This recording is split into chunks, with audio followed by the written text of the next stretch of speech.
Good day, everyone. Good morning, good afternoon, good evening, depending on where in the world you are joining us, and welcome to the CEDA Virtual Distinguished Lecture Series.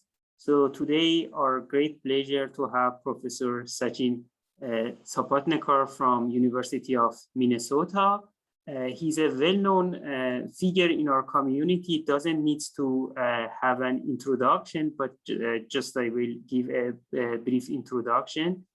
So he received his BTech from IIT Bombay in 1987 and master's degree from Syracuse University in 89 and PhD from University of Illinois at Urbana-Champaign in 92. He worked at Texas Instruments during the summer of 90 and at Intel during the summer of 97. He was an assistant professor in the Department of Electrical and Computer Engineering at Iowa State University from 92 to 97, and currently a professor at the Department of Electrical and Computer Engineering at the University of Minnesota. So he holds the Robert and Marjorie Henley Chair and the Distinguished McKnight University Professorships. So he had lots of achievement and also service to the community, including the editorial for the major journal in our community. So he was the editor-in-chief of the IEEE TCAT and the program co-chair of the Design Automation Conference and the General Conference of that in 2010. And he was also on the program and general chair of the International Symposium on the Physical Design. So he was the recipient of the NSF Career Award, SRC Technical Excellence Award, and CIA the University Research Award. Several best paper awards in the major conferences in the field, including the 10-year retrospective most influential paper award multiple times. He is a fellow of IEEE and ACM and many other achievements. So without any further ado, I leave it to Sachin to basically give us his insightful talk. Thank you, Mehdi. Very happy to be here. Thank you for the kind introduction. Just one small correction, if I may. It's not the CIA, but the SIA, because the CIA means something very different, and I don't have anything to do with them. That's the Semiconductor Industry Association. Okay, so today I'd like to talk about the analog layout and how we are going to handle it in the 21st century. Why is this an interesting problem? This is primarily because we are at a stage today where digital layout is largely automated. Yes, you do need designer expertise and so on, but the flows are largely automated. And basically, the tools are automated and most of the work gets done in the flows. In contrast, when you look at analog design, things are still very, very manual. And there's a motivation for trying to change this in the 21st century. So if we look at the kinds of things that we have around us, in the old days, computing was basically large mainframes, etc., then PCs and so on. But today, more and more, computing means interacting with the physical world. So you might have robotic assistants, or you might have autonomous vehicles. These all have to interact with the real world. And in the real world, signals are basically analog. So when that happens, that means that you need an analog circuit to be able to translate that analog signal in order to interface with a digital backend. So there's a lot of analog work involved in sensing and data conversion and so on. If you look at, for example, IoT applications, smart cities, smart grids, etc., that's another application where there's a lot of sensing involved. In addition, if you look at some applications, they're more efficiently performed natively in analog. If you're performing, for example, wireless transactions, then a lot of wireless transmission is actually naturally done in analog. If you're looking at the transmission within a data center between, say, racks, etc., then a lot of these high-speed links are actually analog circuits. So because of this, analog has become much more important, but we are still within the old mentality where we think about analog design as being sort of very manual and very expert designer-centric. So there's reason to change this, and that's the motivation for the project that we are working on right now. The interesting thing is that even though we think of analog and digital as being two different beasts, they're actually pretty much together. If you look at a teardown of an Apple iPhone 12, there are three processors or a processor, memory, etc., which are traditional digital systems. But many of the other chips that are on the board are really analog chips, power amplifiers, accelerometers, transceivers, etc. And in fact, even when you think about a digital system, if you think about a relatively old Intel CPU over here, when you look at this, you say, well, this is all digital. But if you look in a little more detail, there's actually a lot of critical analog circuitry in here, DLLs, PLLs, all the clock generation circuitry, the thermal sensing, etc. All of this is analog. So what this indicates is that analog is already a part of important systems, and that proportion is going to grow even more as we move to more complex systems. Now, in a large system, it turns out that analog circuit design is often the bottleneck. This is a picture that Rob Rutenbar had shown in 2010, and it's actually even more true today. If you look at the analog portion of a chip versus the digital portion, usually the analog portion is relatively small. In fact, for the most part, when you perform analog design, area minimization is not a critical objective. Performance optimization is important. And that's because the area is typically not that much of a constraint. You just have to fit into whatever budget you have. But when you look at the amount of time or effort that's spent into the design, because digital is largely automated, it takes a relatively small amount of design effort as compared to analog design. And this is the reason why automation is really important. There's another reason also why we want to look at automation, and that's because of design risk. If you look at a mixed signal SoC, the digital part, as we saw, is overwhelmingly large in terms of area. But if you look at the places where failures occur, they're mostly in the analog parts. In fact, there's this report over here which says that 70% of silicon respin issues are related to problems with the analog mixed signal part. And so if we can somehow automate this, this is really a big boon because A, it's a bigger part of systems, B, it's a large amount of design effort, and C, it's a large portion of design risk. Now, just as in digital design, we have to go through iterations in order to get things right, except that these iterations tend to be more expensive. The simulator of choice in analog design is SPICE. There's typically nothing that corresponds to a static timing analyzer, for instance, that can perform fast and good enough simulation. And that's because analog circuits are typically so highly coupled that these kinds of abstractions typically don't work well. There are some abstractions that do work, but for the most part, simulation is very intensive. So when you look at all parts of design, they're very intimately tied into simulation. And then there are several iterations of backtracking, redesign, etc. And this is what makes analog design extremely expensive. If we look at this in another way, we can think about it as the following. So let's say I want to build some kind of an analog circuit. So typically, I decide that this is the structure I want to build. It may be a transceiver. It may be some kind of high-speed link circuit or something of that sort. I will break it, think about it as a schematic, and that schematic can be drawn as a sort of a circuit diagram of some sort.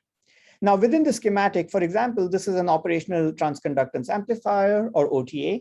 We will typically have many choices in the way that we build it. If you have a data converter, an A to D converter, there are many topologies that can build it. So at the circuit optimization stage, you're working with a circuit netlist, and then you make the big decisions. You make decisions about, well, should this be implemented as a flash A to D converter, or should it be some other kind of topology? So you perform this topology selection, and then you come down to a transistor netlist. At the level of designing this transistor netlist, there are many tasks that need to be performed. One of the tasks, for example, would be transistor sizing, which is very critical because the big issue in analog circuits is, for example, what are your bias currents? What is your resistance to process variations? So in general, the larger your transistors are, the more resistant you are to process variations, etc. Of course, there's a cost associated with it, which is power, etc., area as well. But like I said, power and performance are really king over here. So when you have a circuit designer build this, they basically operate with very approximate estimates of the layout parasitics, because the front-end design is separate from the back-end layout design. And traditionally, what happens is that this thing goes from the circuit optimization, which is done by an engineer, back to a layout designer. And the layout designer is an expert at manipulating rectangles. They know the design rules inside out, and so they can kind of put things together. In analog, there are also all of these issues where you need to worry about, say, symmetry requirements. You need to place things symmetrically, and that happens because that allows you to be more resistant to process variations or other types of variations. A simple way of thinking about it is there are many differential signals in analog. So if they vary in the same way with process, then the difference between the signals is basically maintained. Now, the process of generating layout from the circuit schematic is a laborious and time-intensive process. It can take days or weeks and so on. And once you go through this, this is when you know the actual values of the parasitics. So the guesses that you made at this stage in terms of what is the loading, it now actually gets realized into actual numbers over here. If the guesses were pretty good, and with an experienced designer and a mature process that usually happens, then you should be pretty close to a good solution. But if they are not, then you have to go through multiple rounds of optimization. So you go perform this red block again, then you perform the layout again, and then you try to do this over and over again. But because you have a limited window for your time to market, there's only so much optimization that you could perform. So now, since this is a significant bottleneck, the question to ask is, what if we could reduce the length of this green box? What if we could do this not within weeks or days, but within an hour, for example? If we could shrink this, this would be really helpful, because then I could be able to figure out what this is. And then I could perform my second optimization much more quickly. And that, in fact, allows me a larger number of optimizations down the road. Right? This is even more important because in modern technologies, it's much harder for an engineer, a design engineer, to guess what the value should be. And if they do, they have to be a real expert. And these experts are in short supply. If you look at the number of circuits we need to design versus the number of experts, there's a gross imbalance over there. So now, how about if we could have the expert be a design tool? So this would allow us more optimization rounds and so on. And this is the goal of the project that we are working on right now. It's called Align, and it performs efficient, high-quality layout synthesis for analog designs. Okay, so it's not like we are the first people to do analog design. There's a large history of this. Many distinguished researchers, they've done a lot of interesting things, and they've applied some of the best brains in the last 30 years or so to this problem. So what's different this time as compared to earlier? We are certainly not necessarily smarter than those people. I mean, they're kind of really smart, but there are things that have moved that actually help us. The first thing is that if you look at modern technologies, we've moved towards FinFET design. Now, in old designs, where your design rules were less restrictive, you could actually route a wire in pretty much any way you wanted. So in that sense, you had the manual designer had a lot of freedom for physical design. In FinFET nodes, you have a lot of restrictions because of lithography. You typically, in your lower metal layers, all wires have to be constant pitch, unidirectional, etc. And so if you look at all of these kinds of things, this actually gives you, quote unquote, freedom from choice, in the sense that you don't have a very large search space. This helps the design tool. And in fact, there are aspects of this which actually hurt the design, the expert designer, because, for example, some of the VR rules are really complicated, and you can encode them as Boolean rules for a tool, but it's a little hard for a human designer to wrap their head around exactly what those rules are.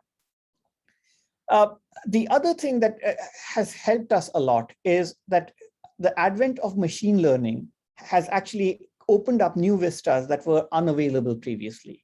So what this means is that we can now do things that we could not do earlier. And in fact, the notion over here is that when we relied on the external designer, we were relying on human intelligence. So now the question we are asking is, well, if we have artificial intelligence, could some of it be used to displace human intelligence, or at least try to replicate the best of human intelligence in some ways? So there are some techniques that we've leveraged over here using machine learning. The third thing that we've tried to do in our work is we've looked at trying to make a generalizable methodology for analog design. Now, I pointed to a large volume of work that's been done in the past, but a lot of it is very specialized. So you've got these wonderful methods that work for operational amplifiers. You've got these wonderful methods that work for low noise amplifiers or voltage controlled oscillators, etc. But there is sort of a lack of a grand theory of everything. And I don't claim to say that we have a complete solution to everything, but I think we've made a lot of progress towards getting to this theory of everything. And the idea here is that if you classify circuits, then within a class, they all have somewhat similar characteristics. So we've divided circuits into 4 categories here. Low frequency analog are things like operational amplifiers, low frequency data converters, etc. Wireline circuits are circuits used in high-speed links. So these could be clock data recovery, equalizers, etc.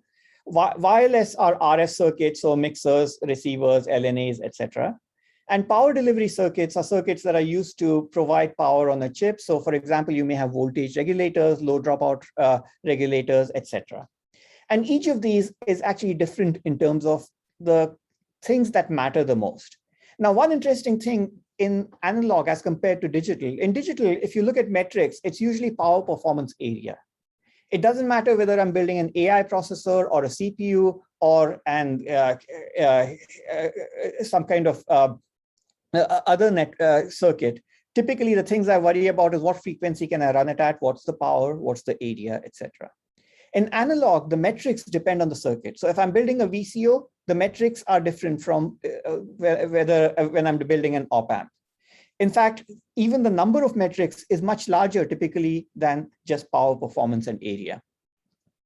So if we can at least get a kind of a general classification that helps us, because for example, if I look at these low frequency analog circuits like OTAs, things that matter a lot are matching the active devices and the passive devices. If I can do that, that actually gets me a long way towards meeting my specifications. Of course, there are other things that also matter. Parasitics do matter, but perhaps not as much as they matter for, say, wireline or wireless circuits. So when I don't have something here, it doesn't mean that it doesn't matter. It just means that it's not as critical as it is over here. Low frequency analog circuits pretty much never use inductors, but something like a power delivery circuit, a buck converter, or a wireless circuit typically will use inductors. So what that means is that I can now kind of classify these things and divert my attention so that I focus on the most important issues in each category. And this helps us to develop a more general purpose solution. Now, this is not to say that all the problems have gone away. In fact, if you go down to FinFET technologies, there are a number of new problems that come up. If you look at the structure of a FinFET, these are issues that arise in any kind of design. One of the biggest issues over here is that it's very hard to predict parasitics, especially layout parasitics. In fact, the impact of that on schematic versus post-layout simulations is huge. Because in schematic simulations, as I said earlier, you make a guess as to what the parasitics are. But post-layout, if you perform the simulation, this is data from a paper from Intel, you can see that the difference between the prediction from schematics can be kind of very high. So this is the average error with respect to the prediction from schematics, and even the average can be over 100% in some cases. So being able to predict this and eventually being able to couple circuit design and layout design into a tight loop is really important, and developing this layout solution is an integral part of it. The other kinds of things that happen are, I alluded to the notion of these kind of VR rules that occur. And earlier, VR rules used to say, well, I need to have 2 VRs that are a certain distance from each other. But now there are things like VR density issues. There are certain VR patterns that are legal, some other patterns that are not legal. And that's kind of really complex for a human designer to understand.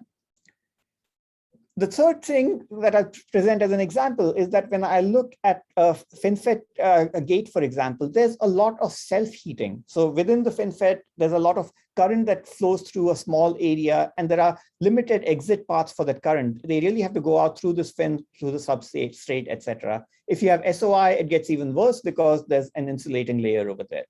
So because of that, there are a number of issues related to self-heating that you need to worry about. In fact, if you can't get the heat out, it'll typically go out through the wires. And that means that you're going to heat up the wires, which basically means that you're going to enhance electromigration. Remember that analog design typically has large DC currents that flow through various wires. So you have to be very careful about how you design these systems. So there are things that are easier, there are things that are challenging. So in the Align project, what we've tried to do is the following. We've tried to provide an input, and the input is something that comes from schematic design. So it's in the form of a SPICE netlist. It may or may not have hierarchy. And in general, we don't necessarily assume that there is any annotation that we use over here. In the first step, we auto-annotate the netlist, which means that we look at this and we identify that, well, these are the hierarchies that we get. So we don't necessarily draw a picture, but at least we realize that there's an OTA here, there's a switch capacitor network here, etc. And depending on the circuit, it may be different. Then we translate the performance requirements into electrical layout requirements. So for example, if I say that the 3 dB frequency has to be so much, that usually tells me that some parasitic capacitance cannot be higher than so much, and that translates into a layout requirement that this wire should not be longer than so much. Right? So when I combine that with the design rules, I can now start doing my layout. And in the layout, what we do is we start with the lowest level of layout. So in digital, we use standard cells. In this case, we use something that we call primitives. I'll give an example on the next slide. And once we lay out that primitive, then we perform block assembly. We take these primitives, make the next higher block. So we'll take some primitives to build the OTA. We'll take the next set of blocks to build the next level of hierarchy, and so on and so forth. So let's run through a very simple example. Let's use that same example of a switched capacitor filter. So this is an OTA. This is a switched capacitor network over here. What we are first going to do is to recognize the hierarchy. So the annotation will say, okay, I looked at the SPICE netlist, and these lines of the SPICE netlist really correspond to an operational transconductance amplifier. Then we'll go further down in the hierarchy, and we'll say, well, okay, this part over here is a differential pair. This part is a current mirror. This is a load. And so if I identify these things, I now come down to structures that are a couple of transistors in the schematic. And we refer to these as primitives. And the idea here is that when I look at this circuit, there are a zillion ways to build an OTA, but there are only a few ways to build a primitive. So if I want, for example, a differential pair, it's 2 transistors in the schematic. The 2 transistors may actually be built as a number of parallel transistors for each one of these, but it's really just 2 schematic transistors. So over here, I can use much more kind of simpler algorithmic kind of techniques. But over here, I need to be smart about how I handle all the variety that I see. So once we've decomposed the netlist into this hierarchy, now we can start building the layout. We also use this to determine the requirements on the maximum wire lengths and loads and so on. So we take our design rules for a specific process design kit, and we abstract it in some way. And this is a layer-specific gridding, which I'll outline a little later. And then once we have these design rules, we can take these structures and procedurally generate layouts for these primitives over here. So this can be done in a very kind of deterministic algorithmic way. But once we have this, now we can start building things because I have a layout for this, for this, for this. So now it's block assembly. So if I perform some kind of a placement of these blocks, I get a layout for the OTA that looks like this. Notice that the OTA has this line of symmetry because I need this to be symmetric with this. These constraints will be passed on. So when I build this thing, it will be built symmetrically about the central line. Now I need to insert the structure into this larger thing over here. So now I have blocks for these capacitors, these switches, which are transistors. And now I can build my next level of hierarchy, thinking of this as a block. And so this OTA is turned by 90 degrees and listed over here. The switches are over here, and these large structures are the capacitors. Capacitors tend to be pretty large. And so now I have the layout for the entire structure. So the overall methodology looks something like this. In principle, it looks very simple, but in practice, implementing this requires a considerable amount of effort. So I'll walk you through some of the steps involved over here. So in this case, we'll first start with the annotation. I start with this netlist and I try to detect these hierarchies over here. So let's look at the specific problem of recognizing this OTA over here. The problem is that if I'm a human designer, I can usually look at a pictorial schematic or even a set of lines of text in a SPICE netlist. And if I'm experienced enough, I can say, well, okay, this thing is an OTA. The problem is that even if I converted this to an image, it's really hard for an algorithm to do this procedurally. So I'm showing you just a small fraction of the number of OTA structures. These are actually schematics, not layouts, so this is erroneous. The number of OTA schematics that are there, and these are just textbook structures. If you go to individual companies, they may have their own favorite topology, etc. And if you look at this as a human being, you can kind of see that there's some kind of differential structure in all of these. And so that's a common feature over here. In some cases, it's a single stage. In some other cases, there are two stages and an output stage over here, etc. So if I'm a human being, I can look at this and I can see that, well, there is some commonality here. So whenever I see something like this, I should call it an OTA. But if I'm a computer, it's much harder. If I'm performing graph traversal, etc., there are too many special cases involved. In fact, a lot of the earlier work have tried to kind of work around these special cases and come up with solutions, and it's been very hard to generalize things. So what we did over here was coming back to this thing. If we have this netlist over here, we want to be able to recognize this and eventually get to this. We said we would try to use some kind of a machine learning approach in order to help with this. So in particular, in this case, we use two approaches that I'll outline. The first approach uses the notion of graph convolutional neural networks. And the idea is something like this. If I have a structure of this sort, the netlist can be translated into a graph. What is the graph? Basically, if I have a transistor, I have a source, drain, and gate. So I have vertices corresponding to the nodes. I have vertices corresponding to the devices, and then I can connect them to capture the connectivity of the netlist. So I don't even need to be able to draw this. I can develop this thing directly from a text netlist. Now the question I want to ask is, this is the netlist for this entire structure over here. Which of these nodes are the OTA? If I could do that, that would help me. And in fact, that is actually a recognition problem. So just as if I give you an image and I ask you to recognize a plane or a boat or a cat or a dog, you can do the same thing over here, except that this is not an image, it's a graph. So images are specialized or special cases of general graphs because every pixel has an east, west, north, south neighbor. But in a general graph, I could have a large number of neighbors. But graph convolutional networks can be used to perform convolution on these structures, and they can recognize features and they can recognize structures. So in this case, the brown nodes over here are recognized by the GCN as being the nodes that correspond to the OTA. So I can build a level of hierarchy over here and then do something else for the other structures. In fact, we've applied this to other structures as well. For a phased array structure, it contains a low noise amplifier, mixer, oscillator, bandpass filter, buffer, inverter. And in fact, we were able to successfully identify all structures using this GCN-based approach.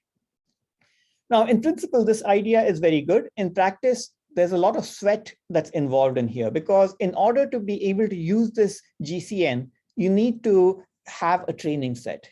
And it's very hard to create this database of training sets. After my students put together a few of these, they were like, okay, we are done over here. So especially when you're a limited team, it's really hard to be able to exhaustively cover all classes of circuits that exist in the world. So we went back and we asked the question, well, is there any other approach that we could take? Could we, for example, look at regularity in a system? Most of the reason why you have symmetry, matching, or common centroid types of structures is because you have regular structures. And there are some array structures that I'll show over here. So in this case, this is a flash converter. You have a regular set of resistors here. You have a regular set of comparators here. Here, in this case, you have a binary weighted set of capacitors driven by drivers over here. So if I look at this, I can use this to kind of figure out that I have this regularity. And once I have the regularity, I'll build an array structure, I'll employ symmetry, etc. The other case in which this happens is a little more subtle. In this case, you have something that looks very similar over here on the left and the right. But it's not exactly identical because this one here gets connected here, whereas the source of this transistor goes to ground. Right? Similarly, the input or the gate of this transistor looks like this, but the gate of this transistor gets one similar input, but one dissimilar input. But a human designer would look at this and say, well, this is kind of pretty similar. So really, I should lay this out symmetrically. So in this case, we define the notion of approximate matching. And the idea here is that we use the idea of a graph edit distance. And if I build a graph for this and a graph for this, and if I edited the left graph to get to the right graph, and with just a small number of alterations, I could get the right graph, then I can say that they are substantially similar. Again, we use a neural network to do this. There are standard neural network topologies that will find the graph edit distance. I noticed that there was a hand that was raised. Is there a question that I could answer at this stage? Okay, I might take questions at the end, so please hold your question and feel free to ask at the end. Okay.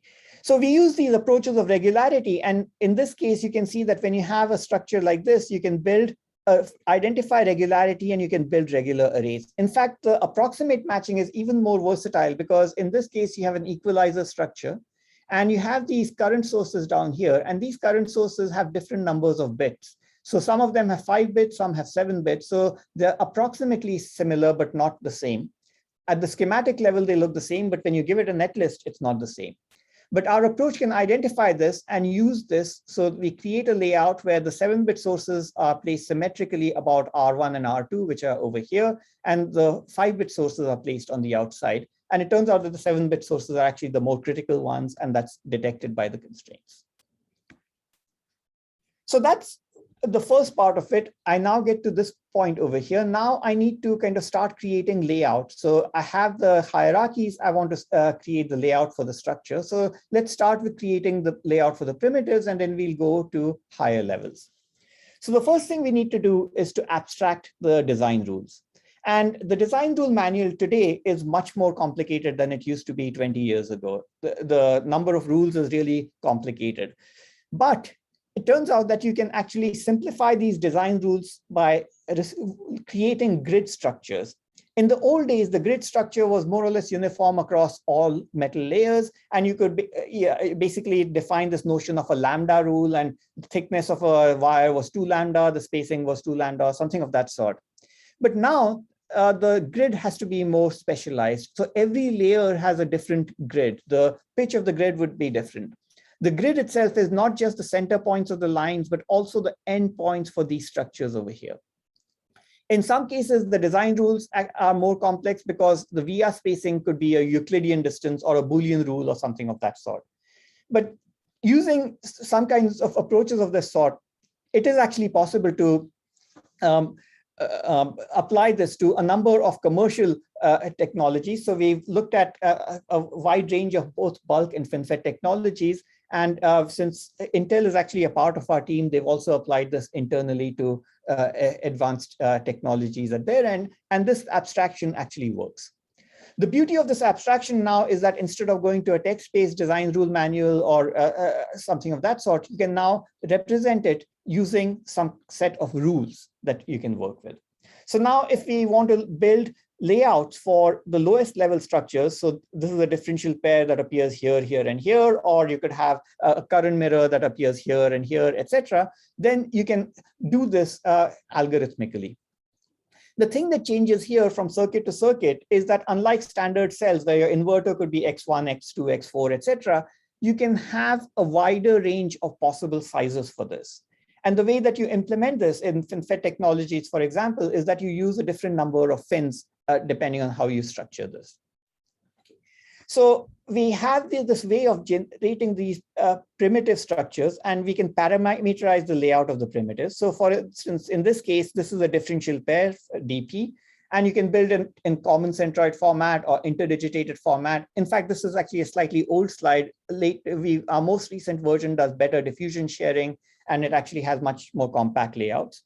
You can have structures that either have a body contact, body tap, or don't have a body tap. You can have passives that are built with different aspect ratios. This is a resistor, this is a capacitor. You can change the gate length because in some devices in analog, you would like to have a longer gate length because that increases the area and reduces the susceptibility to threshold voltage variation. In some cases, you might want to use a number of parallel wires, which basically is like using a wider wire in old technologies, because the resistance of this wire can be a significant bottleneck. So all of these parameterizations are available. And in fact, there's a primitive library that is provided with a line that consists of a number of these cells that are listed over here. The user can additionally specify their own primitives. So if we want to kind of create the layouts, let's look at the kinds of trade-offs that we might have. So in this case, you have a typical structure, a differential pair, or a current mirror. Pelgrim's model is a widely used model which tells you what the variance of the threshold voltage, for instance, is going to be. And basically what it says is, if you want to reduce the variance, increase the product of the width times the length, use a larger area transistor. So many of these transistors, which are actually shown as one transistor in the schematic, are actually built as multiple FinFETs or even multiple transistors in bulk technologies. And the way that they are laid out is in this form over here, where you distribute these structures across the layout. One of the most common things over here is that you use this increased WL to reduce random variation, but you can have systematic variation as well. So if you have a systematic variation, it's usually a linear variation. So it can be shown that if you place the structures A, so A is, for example, this transistor, B is this transistor. If you place the substructures of A so that the centroid of these is the same as the centroid of the substructures of B, then you cancel out systematic variation. So the average for A is the same as the average for B. And this is intuitively simple to see because the assumption is that there's a linear variation here. So the issue here is that when you try to build this, this is good for variation, but there are other things that may be hurt, as I'll show in the next slide. So the optimal layout may use a mixture of styles. Some cells may use common centroids, some other cells may use interdigitated styles, some others may use clustered styles, etc. So let's look at a couple of effects that we need to worry about. In addition to the variance, there are layout dependent effects. So the threshold voltage depends on some formula that looks like this. And the most important thing is not the messy formula over here. But if I look at the threshold voltage of this device, it depends on the distance from the left edge and the distance from the right edge of the layout, because this impacts the amount of stress that's felt by this transistor. Right. So if I have the variation in VTH is impacted by this distance SA and SP. Now, when I'm building all of these structures over here, if I have A and B in this way, then this one actually it has the same or symmetric SA SP as the B transistor over here. This one has a symmetric SASB as this one. This is symmetric with this. This is symmetric with this. So the delta VTHs actually track each other in this case for this kind of a layout. On the other hand, if I build a common centroid layout, which is good for random variations, that's actually bad for these layout dependent effects, because this A, the A's are on the outside, the B's are on the inside. So the average SA and SB for B are going to be smaller than, or not the average, but the worst case 1 over SAs and 1 over SP are going to be worse for the A's than they are for the B's. So A is going to see a larger variation in VTH than B. So it's not a slam dunk that using common centroid is always a good thing. There are times when using a structure such as this is better. Interdigitated similarly actually gives you good symmetry. And in interdigitated, you alternate A's with B's. And so there is symmetry over here. There are other factors as well. If you have a structure like this, as I indicated over here earlier, the source resistance, which is the wire resistance over here, impacts performance. So again, depending on the type of structure that you have currents that flow. So A has currents that go this way. B is a differential structure, so the currents are going to go the other way. So if I have a structure that's like this, the clustered structure, then I have much higher currents. The max current is much higher. So this is actually not the greatest in this case. Common centroid or interdigitated are a little better. And in fact, you can actually show that interdigitated is the best of the lot. So if I look at the effective GM accounting for this, the clustered approach is the worst.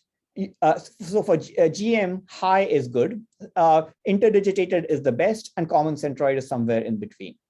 I can actually mitigate this to some extent by using more parallel wires, effectively increasing the width of this. But even when I do this, none of these reaches the performance of the interdigitated structure. So depending on what's important in your structure, you might use clustered, common centroid, interdigitated, or a mix of these. And even for different components of the same circuit, you might do that. And that's a determination that needs to be made while building the primitive so that you can incorporate it into the next step, which is block assembly.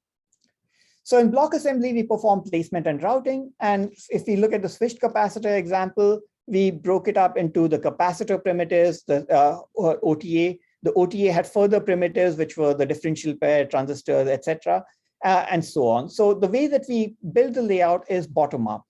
We start with the primitive structures, take these blocks, go up, and then eventually we build the layout for the entire structure.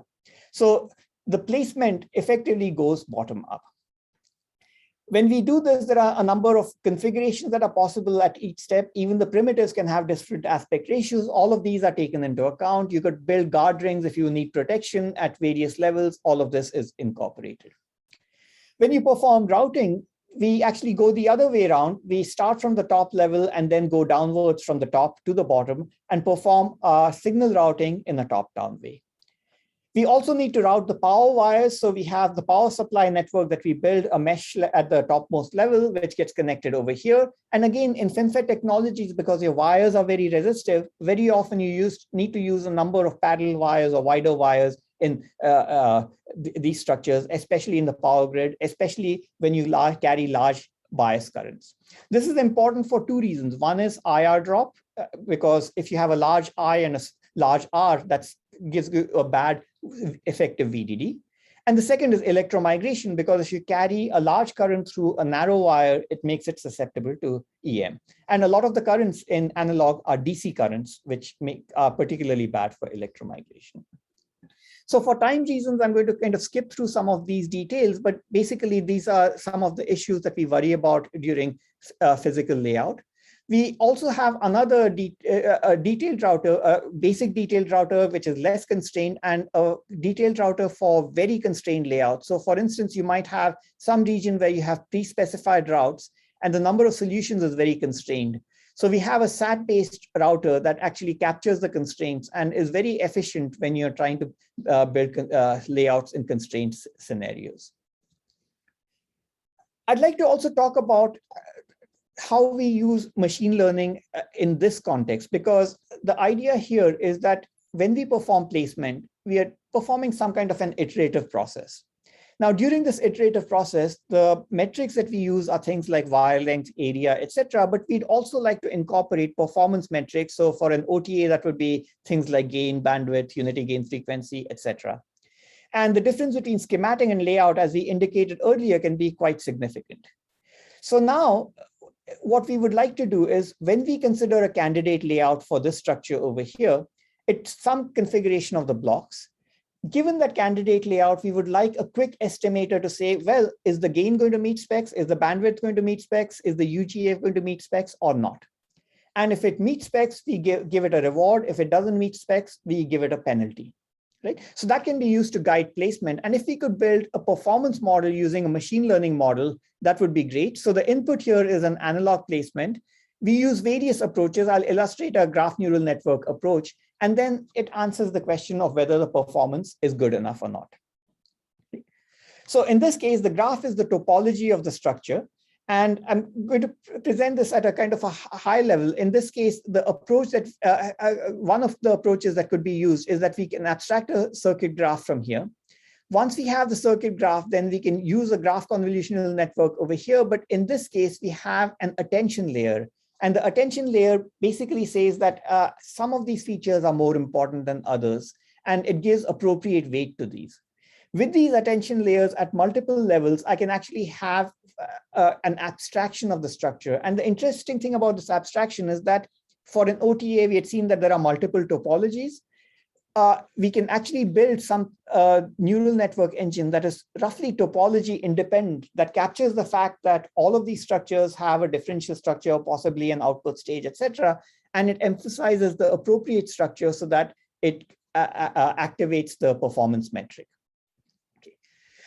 If you look at the results over here, there is a competing approach that's based on just CNNs. So with the CNN, you get this native performance. The graph neural network, which is the green bar, generally does a little better. But in fact, the graph neural network is initially trained for just a generic circuit. For a specific topology, we can do incremental transfer learning to further improve the performance. And with the transfer learning, we get slightly better or approximately the same in all cases. But for the CNN, the transfer learning doesn't work because the CNN doesn't exactly comprehend the graph structure of the layout. Now, ultimately, all of this is a software exercise because we are building these modules over here. We're building a methodology. We have an open source flow that's available out there on GitHub. And the way we've structured it is that it's actually relatively simple to use. We've taken each of the elements and each of them is a modular piece of code. So the circuit recognition part over here, the spice parser, the circuit graph creation is one module. Primitive generation, cell generation is one module. There are various utilities. There's an internal design rule checker, etc. Because the intent for this is to be more or less autonomous. So the design rule checker is not perhaps as good as something like a commercial offering, but it captures most of the issues. And in fact, at this point, it captures all of the issues for simpler circuits. And then there's a place and route engine over here. One of the consequences of having this structure is that the modular structure allows us to kind of take this flow and use it in multiple ways. Our initial intent was that it should be fully automated from here to here.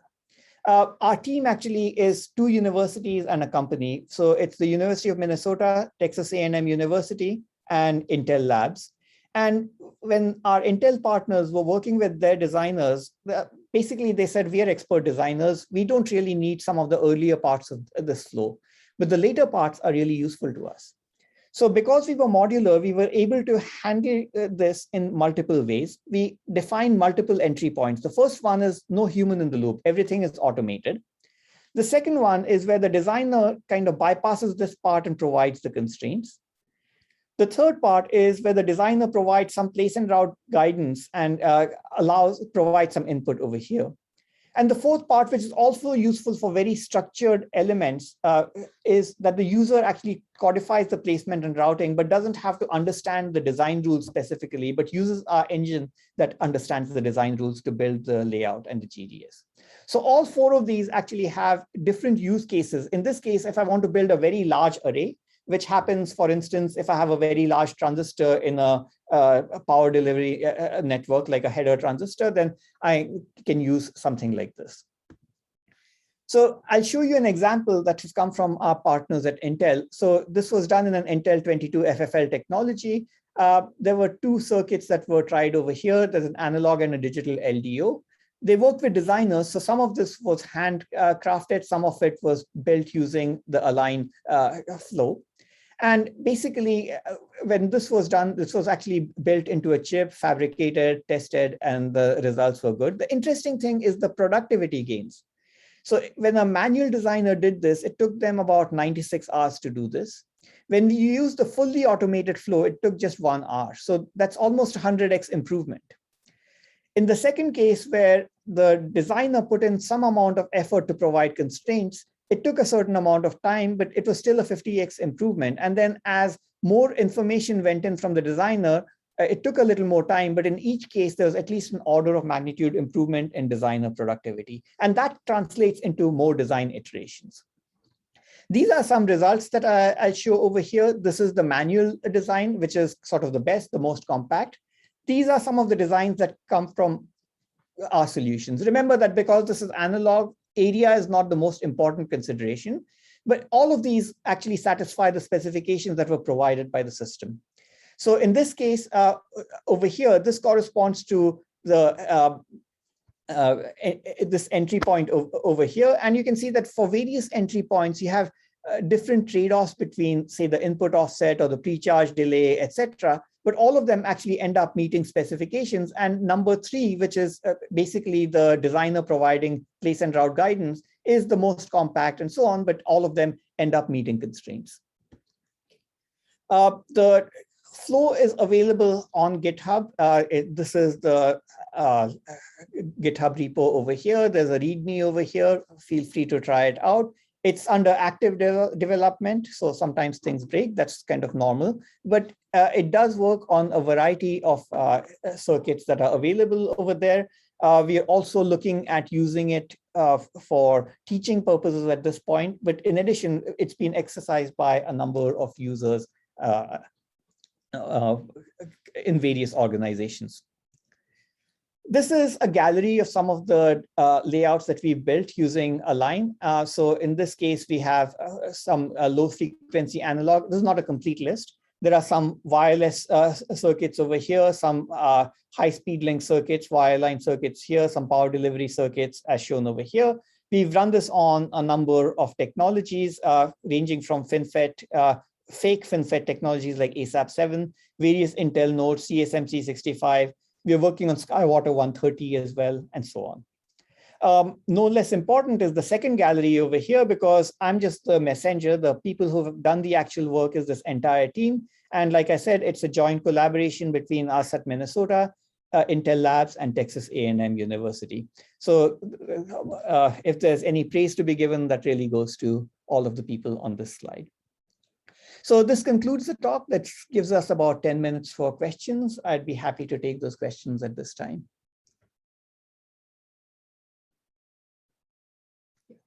Sumant, could you ask a question, please? I see it. So thank you very much for the presentation. So please, for the questions, you can put them in the Q&A.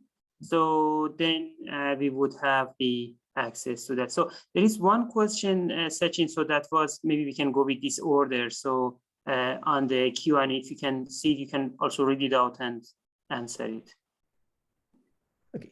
So in the chat, I see a question. It says, does it mean that digital systems are not better than analog systems? It depends on the area of applications. Am I right? So digital systems are actually extremely useful, and a lot of DSP gets done in digital. But the real world is fundamentally analog. So you need to be able to at least translate analog to digital if you're doing processing in digital. In addition, if, for example, you're doing some kind of, say, frequency modulating or mixing or transmitting an RF signal, most of that is really done by analog front ends of a transmitter or a receiver. So there are special cases, there are many use cases where you just cannot get rid of the analog and displace it with digital. So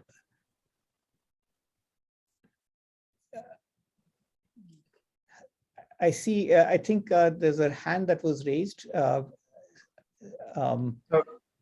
Yeah. Professor Sachin, if I may ask, thank you for the presentation. So I have a question on the placement and routing of the top level design. So basically the placement and kind of routing kind of affect the metrics. So are we kind of doing an iterative based placement and routing, or is just like a correct by construction methodology where you just once you place and then route it, then it is meeting the specifications? Okay, so thanks for the question, Suman. The answer to this is that any placement, any engine, whether it's in digital or analog, is fundamentally iterative.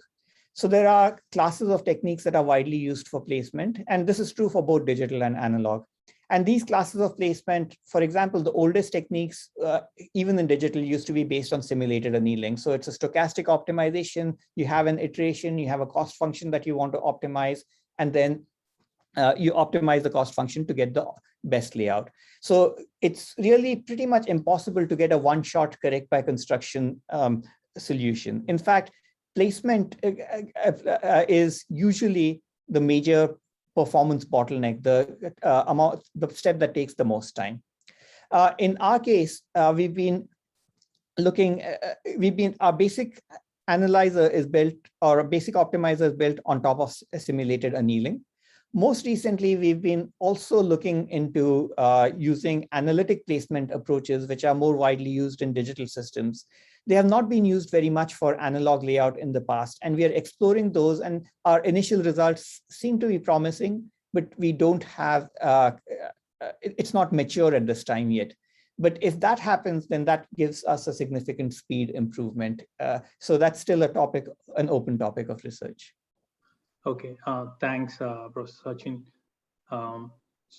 So a follow-up question on that, is it like you kind of built an optimizer on top of the placement and routing, or it has to be on the overall, like the align tool, like that goes from the like annotation to everything?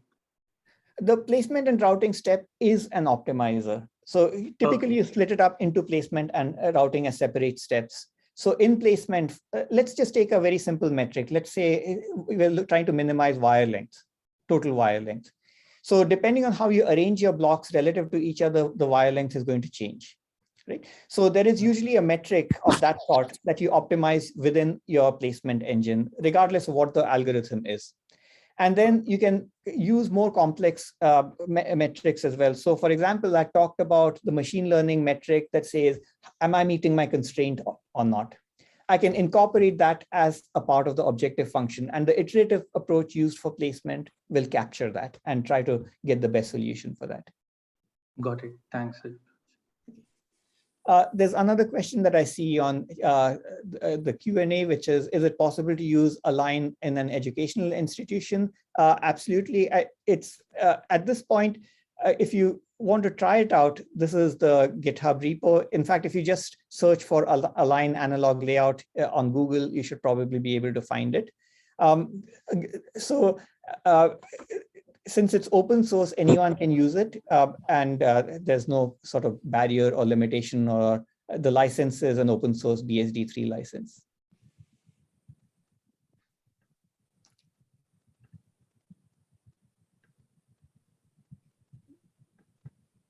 Then we have a question from Bill. So you can.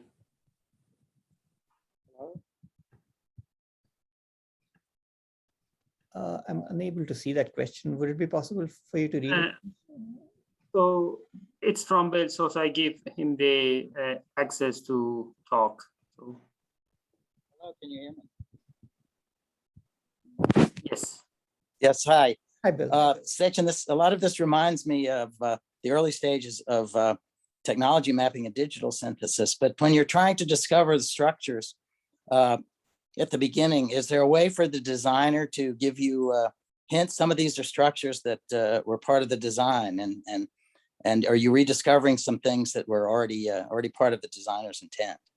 Yeah, so in fact, if we go back to an earlier part of the presentation, I talked about providing multiple entry points into the flow.